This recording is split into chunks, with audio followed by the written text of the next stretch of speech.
They show up each and every night against the best competition. They've won 22 of 23. They've 17 straight, but also 22 of 23. The one loss that they have with Clint Capella and Harden and Chris Paul was a 2-point loss to the Pelicans. In that 23-game stretch, they've beaten Golden State, they've beaten Cleveland, they've beaten Boston, they've beaten Oklahoma City, they've beaten Minnesota 3 times, they've beaten San Antonio, they've beaten everyone you need to beat. For all those reasons, yeah. Right now, the Rockets continue to be the best team in the NBA. If fans watch this show, that they would know how much we like the Rockets. But if fans aren't careful watching the show, they would think that, based on the way we talk about the Rockets, as if they got a 5-game lead on Golden State. They got a half-game lead. So we can talk about, are they more complete? I believe if they're more complete, it's irrelevant because it's not football. All right? It is a 7-game series. So over a 7-game series, what typically wins out? Pressure situation, coaching, and let's just go with bench, because the bench of Houston, it's really improved this year. We don't know about the bench of Golden State. We'll automatically give that Golden State has a better starting unit than maybe any starting unit that we've ever seen. So how do the bench players play? Even if you say, okay, they play better. The huge question mark with Houston is, how does their coach coach? Because I believe that Golden State has a decisive advantage against Houston in critical situations. Why? Because they've been through that. Now, can Houston get ahead of Golden State 2-1? Can they get up 2-0 on them? Then I believe the pressure is on Golden State. But Golden State, to me, has proven, even though they've had easy walks to their championships, they've been in these pressure situations before, and Steve Kerr has proven to be one of the elite coaches. D'Antoni, what is he going to do in Houston? What type of adjustments is he going to make? So complete is a relative term. I believe right now Golden State has a better starting unit. Does Houston have a better bench? But in the end, in critical situations, who has the better coaching? And right now, I would give that to Golden State. One note on pressure, CC. You're right that if Houston's up 2-1 on Golden State, the pressure shifts squarely on them. One of the concerns, if you have a concern for Houston, is what if Houston's down 2-1 to the Timberwolves? What if they're down 2-1 to Oklahoma City?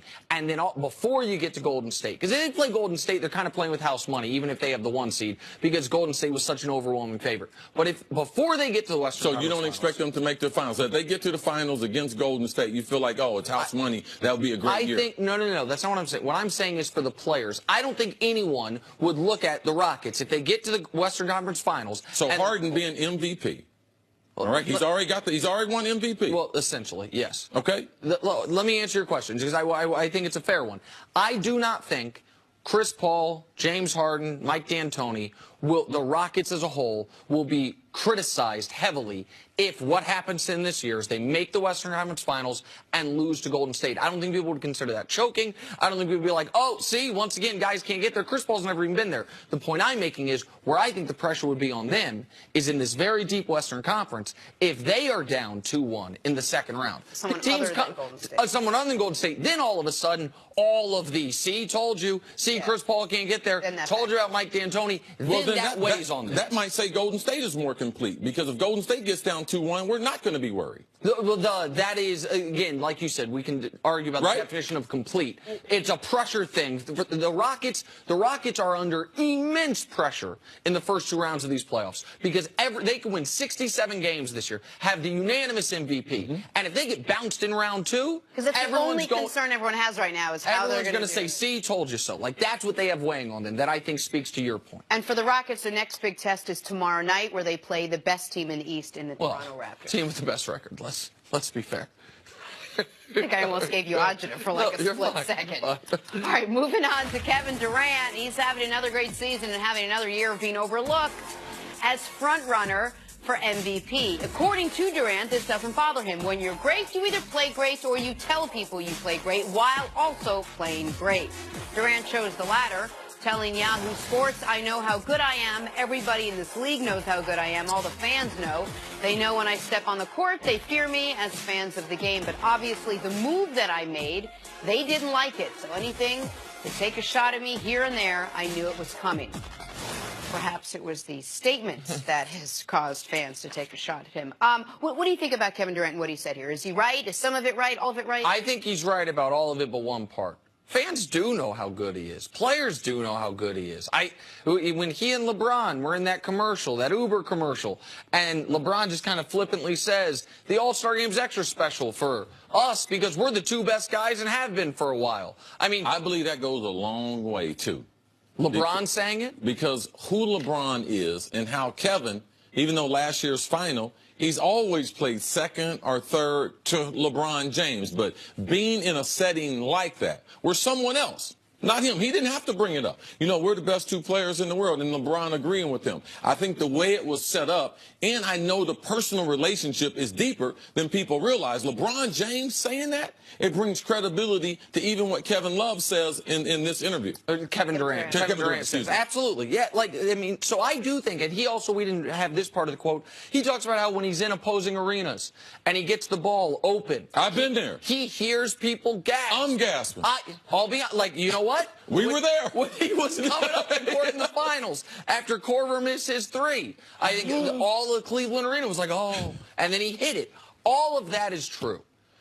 However, the one part of this that he is either he doesn't care about and he doesn't have to care about it, or he is overlooking is the guys that Durant all time is going to be compared to are the 10, 15 greatest players ever. That's the level of talent he has. And if he does do what he seems to allude to that he's going to do, which is stay with Golden State and Steph Curry as long as possible, it is going to be harder to evaluate his career as far as where it is in the pantheon than any of these other guys. Because everyone else we look at as a top 10 guy had a moment in time where they were the unquestioned best player on their team and carried them regular season, postseason, finals, championship. Larry Bird had that. Kobe had that later in his career. Shaq had it early. Pick the guy. LeBron had it 2 years ago. Jordan had it a whole bunch of times. Magic had it in '87. Kareem had it in '71. We can go down the list. If Durant is, Durant right now might not get that. Now, maybe he doesn't care about that. Maybe just me as a guy who really cares about the history of the game and irrationally cares about ranking people all time. Maybe I only care about that. But that's the one part where I don't think he's acknowledging it. He's like, everyone knows how good I am. We know how good you are in today's game. Historically, that's where it's a little polluted. I think it's more important where you stand based on where you are. I don't care if Kevin Durant's one of the 6 best players in the 70s. What do I care about that? Right now, in the era that he is the second best player. Who's the best player on the Warriors? I think it's Kevin Durant. I think it's Well, you're the one making the list. You just said, man, he is the best player on a great team. Yep. Every guy in your top 10. I don't have a top 10. Mm-hmm. I can punch holes in their resume. Yes. Jordan.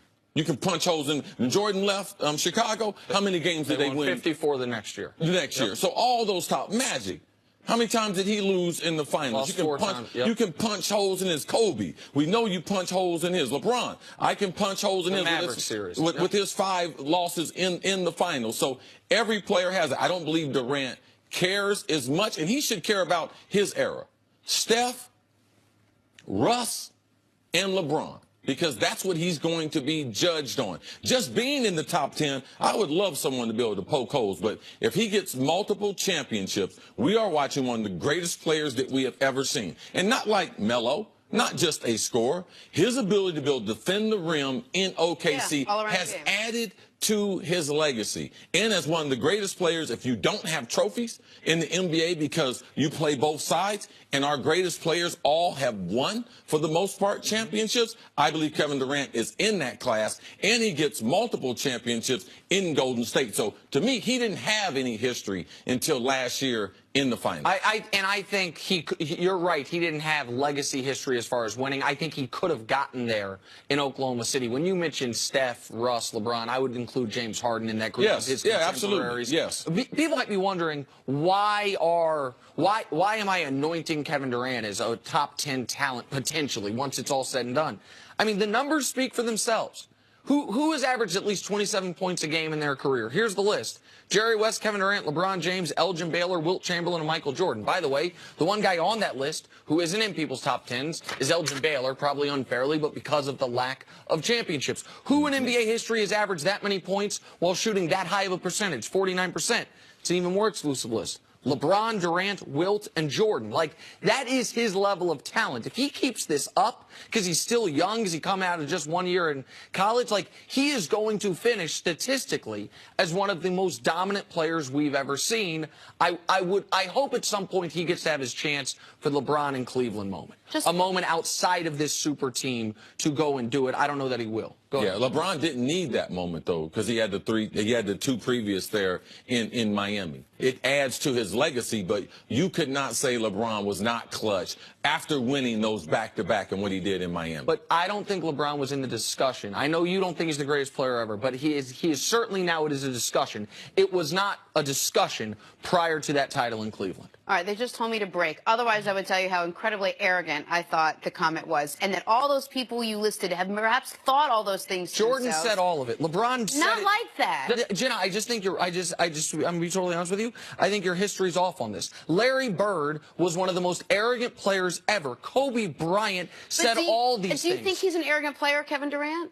I think he knows how great he is. Right, so stop telling us. Okay, we get it. You're great. Some guys go about it quietly, like Kareem did. But I feel like he used to go about it quietly. I don't think we heard about this in Oklahoma. Maybe a championship empowered him to that degree. Perhaps. All right, coming up, is this LeBron James the best LeBron James?